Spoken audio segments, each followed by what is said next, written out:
तुमचं लग्न जमत नसेल किंवा व्यवसायात वाढ होत नसेल, प्रमोशन होत नसेल, सर्व इच्छापूर्तींसाठी आणि ह्या महापुष्य नक्षत्र योगावर आपल्याला आपल्या इच्छा पूर्ण करण्यासाठी एक भाताचा शिवलिंग बनायचा आहे। जो भात आपण रोजच्या आहारात घेतो तोच भात। आता हा उपाय किंवा हे सेवा कशी करायची आहे अगदी व्यवस्थितपणे ऐकून घ्या आणि ज्यांना कोणाला हा व्हिडिओ हवा असेल त्यांना नक्कीच व्हॉट्सअपवर जाऊन शेअर करा। तर 10 फेब्रुवारीला हा उपाय तुम्ही पूर्ण दिवसात कधीही करू शकता, परंतु 10 फेब्रुवारीला जर का तुम्ही प्रदोष आहे, प्रदोष काळात जर उपाय केला तर अत्यंत प्रभावी असे हे उपाय राहतील किंवा सेवा राहतील। आणि आपल्याला प्रदोष काळात जर करायच्या असतील तर प्रदोष काळात तुम्ही करू शकता। आता प्रदोष काळात म्हणजे कधी तर संध्याकाळी 6:30 ते 7च्या सुमारात ही सेवा तुम्ही करायला घेऊ शकता। 7:30च्या आतच ही सेवा व्हायला पाहिजे, त्याच्यानंतर ही सेवा प्रदोष काळात मानली जाणार नाही। तर आपल्याला 6:30 ते 7:30 पर्यंत केली तरीही चालेल। सेवा कशी करायची सांगते का।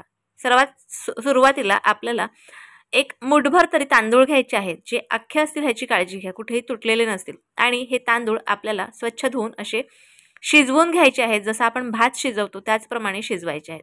शक्यतो थोडासा चिकट बनवा भात, म्हणजे एकदम मऊसूत बनवा।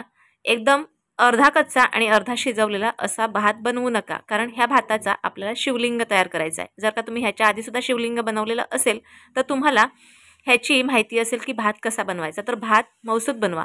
त्यानंतर एका छोट्याशा डिशवर किंवा एखाद्या छोट्याशा भांड्यात तुम्ही हे शिवलिंग तयार करून घ्या। अगदी व्यवस्थित शिवलिंग बनवा। शिवलिंग जसं बनवता येईल तसं बनवा, परंतु शिवलिंगाचा आकार असा व्यवस्थित दिसायला पाहिजे। आता हा शिवलिंग तुम्ही थोड्या आधीच बनवून ठेवला तरीही चालेल, किंवा तुम्हाला सकाळपासून जर वेळ मिळाला असेल आणि त्याच वेळेला बनवून ठेवला तरीही चालेल। आता हा शिवलिंग बनवल्याच्या नंतर तुम्हाला अशी सेवा करायची आहे सांगते का।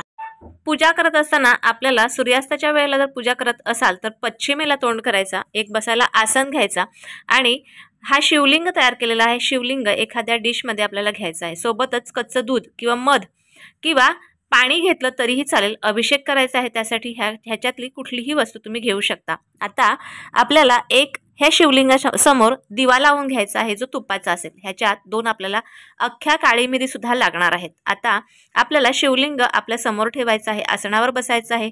तोंड पश्चिमेला असेल ह्याची काळजी घ्या, म्हणजे आपलं मुख जे आहे पश्चिमेला असेल ह्याची काळजी घ्या। त्यानंतर आपल्या समोर शिवलिंग ठेवलेलं आहे, त्याच्यासमोर आपल्याला एक तुपाचा दिवा प्रज्वलित करायचा आहे। ह्यात 2 काळी मिरी घालायच्या आहेत, नमस्कार करायचा आहे आणि ह्या शिवलिंगावर आपल्याला फुलं वाहिली तरीही चालतील। बाकी हळद कुंकू तर शिवलिंगावर अर्पण केलं जात नाही।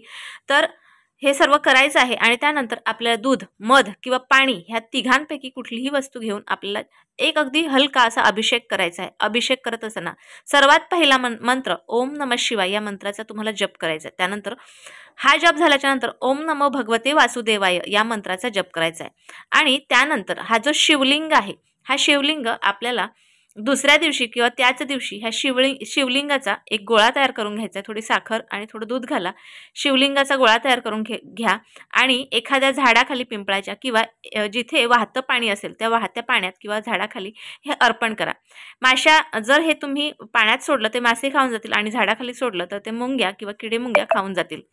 आता आपण जो दिवा प्रज्वलित केला त्यात 2 काळी मिऱ्या राहिलेल्या आहेत, तर हे काळी मिऱ्या आपल्याला आपल्या काळी मिऱ्यांकडे बघून आपल्याला आपल्या इच्छा बोलायच्यात। हा उपाय तुम्ही कशासाठी केला, ही सेवा कशासाठी केली, आणि ह्या काळी मिरी जी आहे ते एखाद्या जमिनीत तुम्ही ह्या दोन्ही काळी मिरी गाडून घ्यायच्या आहेत। तर हा उपाय न चुकता सर्वांनी करा। ही सेवा खूप महत्त्वाची आहे।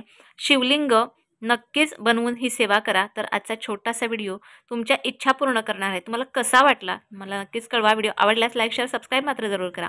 पुन्हा भेटूया अशाच एका नवीन व्हिडिओसोबत, नवीन विषयासोबत। तोपर्यंत सर्वांना श्री स्वामी समर्थ।